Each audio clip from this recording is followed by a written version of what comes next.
Hi, I'm Tony Martin from Wiha Tools. Welcome to Tool Talk.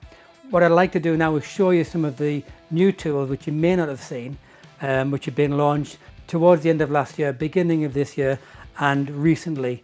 But due to the situation worldwide, we didn't have any tool fairs or place where you can go and see people.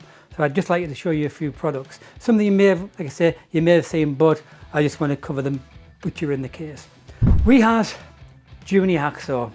Amazing piece of kit. A lot of people say, why should you have one? And my answer is, why shouldn't you? At the end of the day, if you're working with electric, then you need to protect yourself at all costs. With this particular, say I'm right-handed, but you can actually use it left-handed. Not a problem at all. Right or left-handed, it's well balanced. Also, what you've got there, you can change the angle from 45 to 90 degrees. You can put the blade on backwards, upside down, depending how you want to do it. But the major thing is that when you use it, it's got a lot of weight to it. Also, it's very comfortable. If you are doing trunking or anything that needs a lot of work, you're not going to be exhausted. Your hands aren't going to get blistered. Great little addition to a toolkit. And it's VDE.